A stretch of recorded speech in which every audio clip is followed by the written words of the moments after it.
एक बार एक इंसान अपनी जिंदगी से बहुत परेशान था। वह हर समय अपने आप को कोसता रहता है कि क्या जिंदगी मिली है, क्या जीवन है। हर परेशानी मेरे साथ ही है, हर दुख मुझे ही आकर घेरता है, हर झंझट मेरे ही सर पड़ती है। एक दिन इसी तरह अपने आप को बैठा हुआ कोस रहा था कि क्या नसीब है, मेरा क्या किस्मत है, मेरी क्या जिंदगी है। तभी अचानक एक बाज अपने शिकार को पंजों में दबाए हुए एक पेड़ पर आकर बैठ जाता है और वहीं पर अपने उस शिकार को खाने लग जाता है। यह परेशान आदमी जब उस बाज को देखता है तो कहने लगता है कि क्या जिंदगी है, इसकी क्या मजे की जिंदगी जी रहा है। ना इसे खाने की चिंता, न पीने का, न पहनने की और न ही परिवार की। शिकार करता है और मस्त खुली हवाओं में इधर उधर घूमता है, सारे दिन आसमान में उड़ता रहता है। असल जिंदगी तो यही है, जीवन तो ये जी रहा है। और फिर वो आसमान की तरफ देखकर जोर जोर से चिल्लाता है कि काश मैं भी एक बाज होता तो मुझे भी कोई दुख ना होता, मुझे भी कोई परेशानी नहीं होती। काश मैं भी एक बाज होता।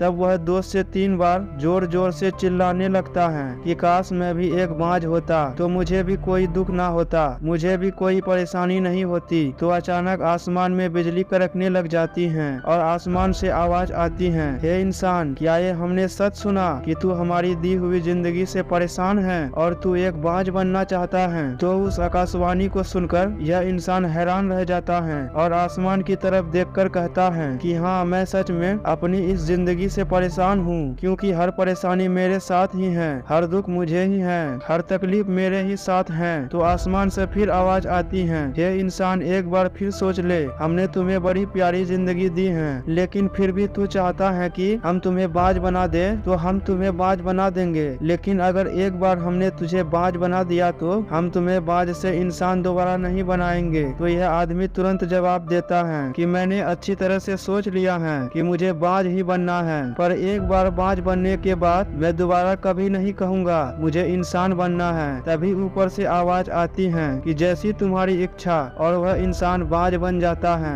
बाज बनते ही वह इंसान खुली हवाओं में उड़ने लगता है, कभी उड़ता इधर चले जाता है, कभी उड़ते हुए उधर चला जाता है और सोचता है क्या मजे की जिंदगी है। असल जिंदगी तो यही है, ना कोई चिंता, ना कोई परेशानी, ना कोई डर। वह सारा दिन ऊंची आसमानों में उड़ता रहता है, 2-3 मिनट पंख मारता है, उसके बाद पंख मारना बंद कर देता है और लंबे समय तक हवाओं में तैरता रहता है। इसी तरह हवाओं में तैरते हुए शाम का समय नजदीक आ जाता है तो वह सोचता है कि मेरे पास रहने का एक घोंसला भी होना चाहिए जहां मैं रात में आराम कर सकूं। तो यह सोचकर वह छोटी छोटी लकड़ियां इकट्ठा करने लग जाता है और एक ऊंची पेड़ पर घोंसला बनाने लग जाता है। एक एक लकड़ियां इकट्ठा करके वह अपने लिए एक सुंदर सा घोंसला तैयार कर लेता है और रात में उसी में सो जाता है और सोचता है सुबह उठकर शिकार भी करना है और सुबह उठकर फिर से मस्ती भी करेंगे, खुली हवाओं में उड़ेंगे। सुबह होते ही वह शिकार की तलाश में निकल पड़ता है, हवाओं में उड़ता रहता है। ऊपर से जाकर देखता है कि जमीन पर मुझे कोई शिकार नजर आ जाए तो मैं तुरंत जाकर उसे दबोच लूं और वहीं पर खा लूं, लेकिन उसे कोई शिकार नजर नहीं आता। काफी समय बीत जाता है, वह लगातार ऊंचाइयों में शिकार को ढूंढता रहता है, लेकिन उसे कोई शिकार नहीं मिलता। फिर पास ही एक जंगल होता है, वो उस जंगल में चला जाता है, यह सोचकर कि शायद वहाँ मुझे कोई अच्छा सा शिकार मेरे हाथ आ जाए। यह जंगल के ऊपर शिकार को ढूंढता रहता है, जंगल के अंदर जाकर भी शिकार को ढूंढता है, लेकिन उसे वहाँ कोई शिकार नहीं मिलता। शाम का समय नजदीक आ जाता है तो मायूस होकर वापस अपने घोंसले की तरफ लौटने लगता है कि रास्ते पे थक कर एक पेड़ के ऊपर बैठ जाता है। जब ये उस पेड़ के ऊपर बैठा रहता है तो उसकी नजर एक बीमार चिड़िया पर पड़ती है जो घायल अवस्था में रहती है। यह तुरंत जाकर उसे दबोच लेता है, उसके पंख निकालकर अलग कर देता है और उसे खा जाता है। उस चिड़िया को खाने के बाद वह अपने घोंसले की तरफ चला जाता है और रास्ते में सोचता है कि चलो बीमार चिड़िया ही सही, लेकिन कुछ खाने को तो मिला। वह अपने घोंसले में पहुंच आराम करने लगता है और सोचता है सुबह एक अच्छा सा शिकार करूंगा और अपनी भूख मिटा लूंगा। जैसे ही सुबह का प्रकाश होता है यह निकल पड़ता है अपनी शिकार की तलाश में, हवा में उड़ता रहता है, लेकिन आज फिर कोई शिकार उसके हाथ नहीं आता। काफी समय बीत जाता है, यह ऊंचाइयों पर जाकर अपनी तेज नजरों से शिकार को ढूंढने की पूरी कोशिश करता है, लेकिन इसे कोई भी शिकार नजर नहीं आता। फिर यह पास की जंगल की तरफ चला जाता है, लेकिन उसे वहाँ भी कोई शिकार नहीं मिलता। इसी प्रकार पूरे दिन दिन उड़ते उड़ते शाम का समय नजदीक आ जाता है तो यह निराश होकर वापस लौटने लगता है और रास्ते में एक पेड़ पर आकर बैठ जाता है। सोचता है कि शायद आज फिर कोई बीमार चिड़िया मेरा इंतजार कर रही हो, लेकिन हर बार किस्मत मेहरबान थोड़ी होती है। आज इसे कोई बीमार चिड़िया नहीं मिलती। यह थक हार कर वापस अपने घोंसले की ओर चल पड़ता है और घोंसले पर पहुंचकर भूखा प्यासा ही सो जाता है और सोचता है कल सुबह एक बड़ा सा शिकार करूंगा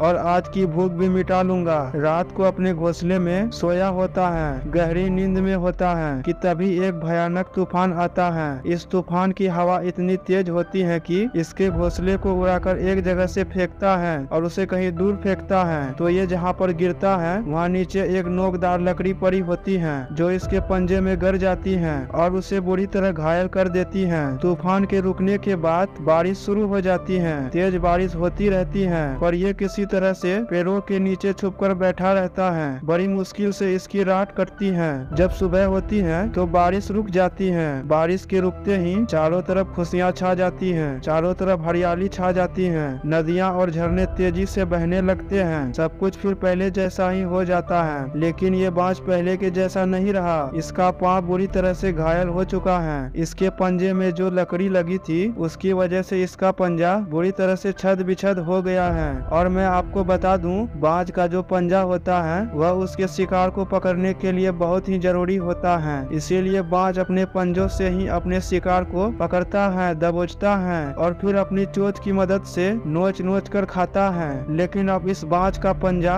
बुरी तरह से घायल हो चुका था और वह पिछले 2 दिनों से घायल था। यह शिकार की खोज में थोड़ा सा ही उड़ता है कि शायद ही कोई बीमार चिड़िया मिल जाए, लेकिन कहाँ बार बार कोई बीमार चिड़िया मिलने वाली थी। वह कुछ देर तक उड़ता है लेकिन खूब भूख और दर्द के मारे थक कर एक पेड़ पर आकर बैठ जाता है। वह पेड़ पे आकर बैठ तो जाता है लेकिन उसे पता नहीं था कि यहाँ एक और मुसीबत उसका इंतजार कर रही है और वह ये थी 8-10 कौवों का झुंड मिलकर उसे परेशान करने लग जाते हैं। उसके ऊपर आकर उसके घाव में चोंच मारने लग जाते हैं। उन्हें भी पता चल जाता है कि यह बाज घायल है और भूख की वजह से कमजोर भी है। यह बाज उससे पीछा छुड़ाने के लिए थोड़ा सा उड़ता है और फिर जाकर बैठ जाता है। उनसे पीछा छुड़ाने का प्रयास करता है लेकिन फिर भी वह उसके पीछे आ जाते हैं। तो ये फिर उड़कर थोड़ी दूर चला जाता है लेकिन वो उसका पीछा नहीं छोड़ते और बार बार इसके पास आकर इसे परेशान करते हैं। कौवे अक्सर बाज के साथ ऐसा करते हैं लेकिन फिर बाज भी उसके साथ एक खेल खेलता है। जब कौवों का झुंड बाज को परेशान करता है पर उनका पीछा नहीं छोड़ता तो बाज हवा में सीधी उड़ान भरने लगता है। वह तेजी से ऊपर की ओर उड़ने लगता है। कौवे भी उसके पीछे उड़ते हैं लेकिन कुछ देर तक उड़ने के बाद कौवे ऐसी ऊंचाई पर पहुंच जाते हैं जहां उसे ठीक से ऑक्सीजन मिलनी बंद हो जाती है। उसकी सांस रुकने लगती है तो वह वहां से ऊपर नहीं जा पाता। पर क्योंकि बाज तो बादलों से ऊपर भी उड़ सकता है लेकिन कौवे वहां से ऊपर नहीं जा पाते और वो नीचे आने लगते हैं। तो उस तरीके से बाज उनसे अपना पीछा छुड़ा लेता है। लेकिन ऐसा करने के लिए, इतनी ऊंची उड़ान भरने के लिए इस बाज के पास इतनी ताकत नहीं थी क्योंकि ये भूखा भी था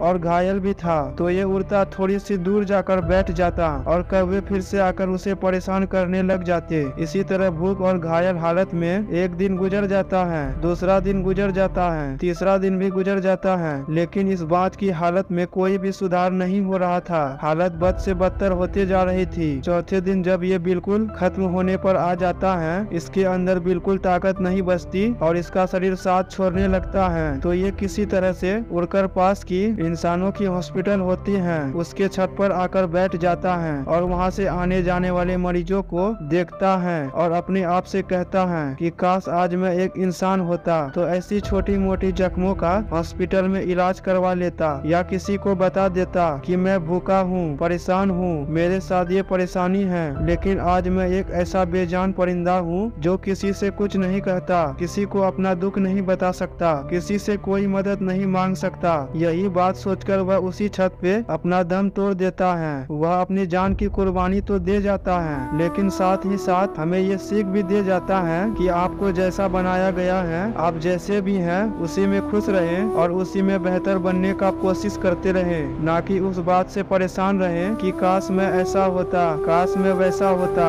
काश मैं ये बन जाऊं। आपको जैसा भी बनाया गया है आप उसी में अपना सर्वश्रेष्ठ